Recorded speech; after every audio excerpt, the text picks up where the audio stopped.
Ah donc là il est 7h30 du mat, à peu près, voilà. On part acheter 2-3 conneries pour le local, des radiateurs électriques, un spot lumineux. Donc on arrive à Hornbach. C'est pas le nom le plus sexy, mais ils ont des trucs sympas, si je trouve l'entrée. Non, c'est pas là, merde. Hornbach, où es-tu? C'est où ce machin? On a trouvé. Oh, c'est compliqué leur histoire. 42 entrées. Donc en gros c'est l'équivalent de Monsieur Bricolage ou Conforama ou je ne sais quelle autre connerie où tu claques tout ton oseille pour acheter des merdes. Mais voilà.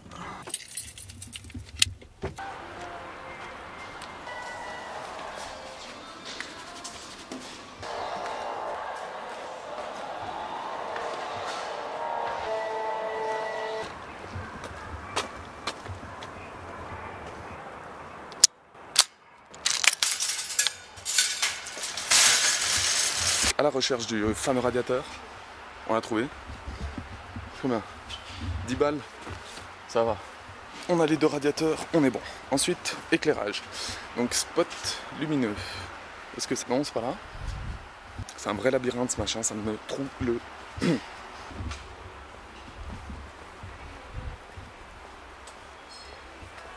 Spot lumineux. Je pense qu'on est au bon endroit. Il reste juste à le trouver.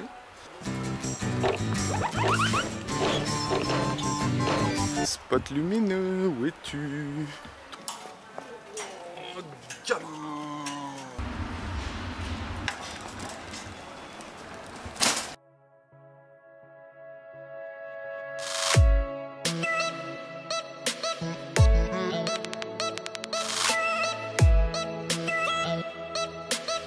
Les petites emplettes sont terminées.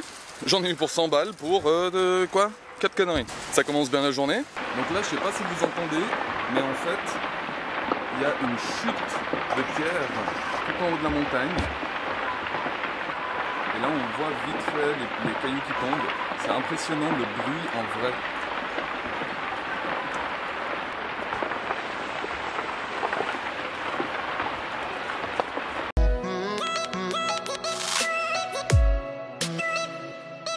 Là, on est sur le chemin du retour. On a fini de faire nos petites emplettes. Je vais ranger tous mes petits achats comme il faut dans mon petit local de mécanique. Donc on est arrivé à mon local. C'est la merde. On est en hiver, il neige, il fait moche. Il y a de la neige partout, il fait froid.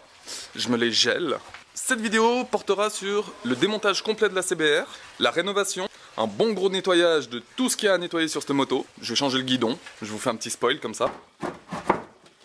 Coucou! C'est ma petite fenêtre. Avant de pouvoir commencer à faire du bidouillage, on va essayer de faire de la place parce qu'on est un tout petit peu à l'étroit. Et on va aussi changer parce qu'on va pas dégueulasser tout et n'importe quoi. Ah, faites pas attention à la coupe, hein. C'est mon jour de congé. Paf! Ouh! Hop là! Hop là! On est bon! On va sortir toutes ces merdes. Hop! Hop! L'essence, ça sert toujours.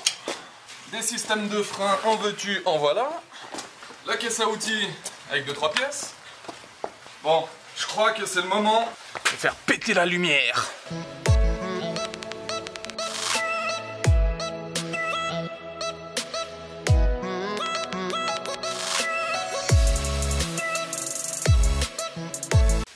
Voilà, un beau petit spot à LED. Magnifique. Tada!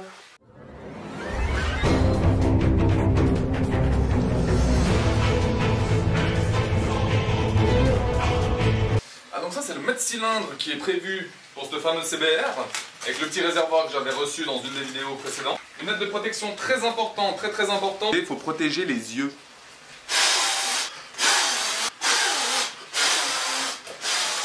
Ça c'est du nettoyage. Paf!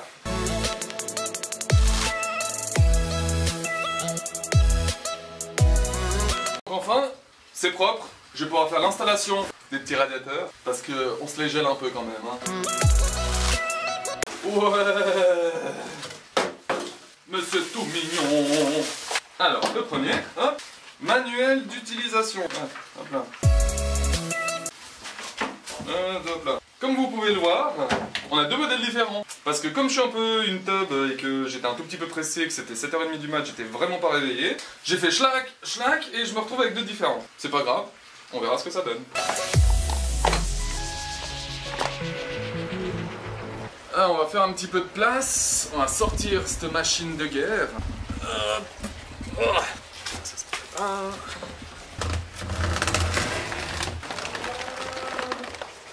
On va faire un peu de débarrassage dans ce bordel. Pot d'échappement, poubelle, ressort d'embrayage, poubelle, vide-requin, poubelle, amortisseur, poubelle.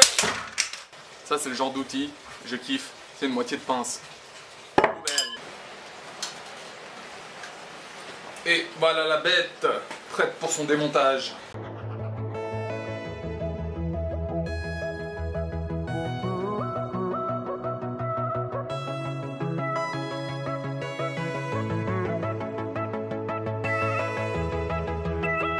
On va passer enfin au démontage de la CBR, parce que sinon demain matin on y est encore. Le but c'est de mettre la moto complètement à nu. Allez, c'est parti.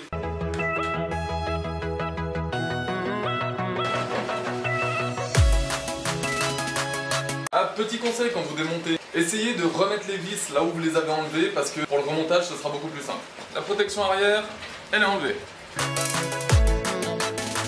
Oh bah c'était pas du tout serré ça. Donc là on va faire sauter toutes les commandes du guidon, donc respectivement l'embrayage, l'accélérateur, le frein avant. Ah donc frein avant, hop. Oh. Donc là, hein, j'arrive pas du tout, on va appliquer la technique que je vous ai expliquée. Prenez la deuxième clé, la mettez là comme ça, tac, et du coup vous avez quelque chose de plus long et normalement... Voilà. On va faire sauter cette petite poignée d'accélérateur, hein, hop. On déboîte le câble d'accélérateur, tac, sauter la poignée. Ça c'est de la technique les gars, je vous dis pas. Hop là.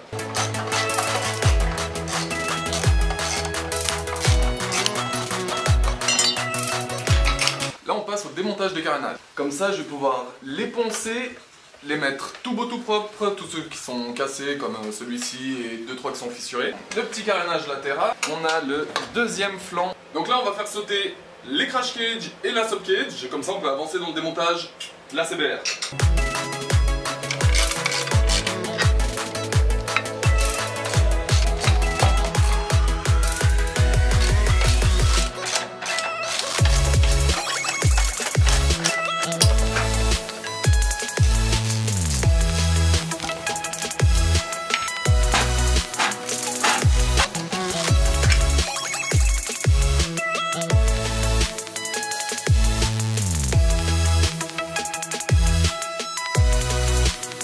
Techniquement, quand on démonte une moto, la première chose à faire, c'est de débrancher la batterie. Voilà, chose que je n'ai pas faite, j'ai oublié, bah je le fais maintenant, c'est pas grave. Seul petit conseil que je peux vous donner, c'est débrancher le positif en premier. Comme ça, vous n'êtes plus alimenté et vous risquez pas de faire péter quoi que ce soit. Une fois la batterie enlevée, maintenant, on va faire sauter toute la partie plastique. Prochaine étape, c'est on va faire sauter le câblage, donc tout le faisceau, les 2-3 durites qui tiennent sur tout ce qui est admission, etc. Et ensuite, on va faire sauter le bâti arrière pour avoir accès un peu plus à tout ce qui est bras oscillants, moteur, etc. Alors, petite rectification, le bâti, on va pas l'enlever, parce qu'il est pas en deux parties, il est soudé sur le câble. Donc, au lieu d'être en deux pièces, ils ont soudé tout le bâti, tac, directement sur le câble. Je vais aussi pouvoir faire un peu de ménage dans le câblage parce que j'ai des câbles qui me servent strictement à rien. Toute cette partie ici, qui est faite pour les feux, donc clignot, feu avant, feu arrière, etc. ça me sert strictement plus à rien. Donc je vais la virer. Donc ça c'est mon pire cauchemar, c'est le faisceau. Je déteste tout ce qui est électrique, toutes ces merdes. Il y en a tellement. Ah, m'énerve. Le seul truc intéressant et sympa avec la neige, c'est ça. C'est de planquer des binges dedans. On en est au stade où on a enlevé les carénages, le réservoir, les crash cages, la sub cage, les selles, le guidon, le frein avant, l'embrayage, bref, à peu près tout. Il me reste maintenant le moteur, le radiateur à enlever et encore 2-3 autres conneries pour arriver à une moto toute nue. On est arrivé au moment où on va faire tomber le moteur. C'est une partie assez importante parce qu'il faut pas se louper, sinon on fout tout en l'air. Non, je déconne. On va essayer de pas tout foutre en l'air. Ce qu'on va faire, c'est faire sauter les axes.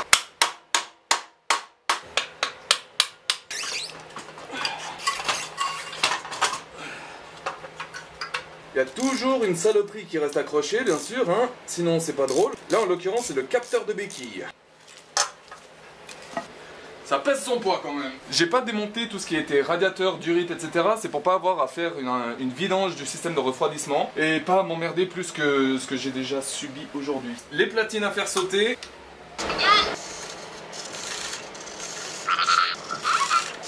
On a fini, enfin presque, hein. Elle n'est pas complètement à nu, mais on a déjà fait le plus gros du travail. Et du coup, maintenant, il reste juste la fourche à enlever, le bras oscillant, les deux roues, le système de frein arrière, la béquille, très important. Et après, elle partira à la peinture. En espérant que ça vous aura plu, que vous aurez appris 2-3 trucs sur le démontage d'une moto. Si vous avez des questions, n'hésitez pas, posez-les en commentaire, mettez vos pouces bleus, vos likes, lâchez des petits coms, ça fait toujours plaisir. Et surtout, abonnez-vous à la chaîne, ça fait encore plus plaisir. Merci à tous et à la prochaine vidéo. Ciao!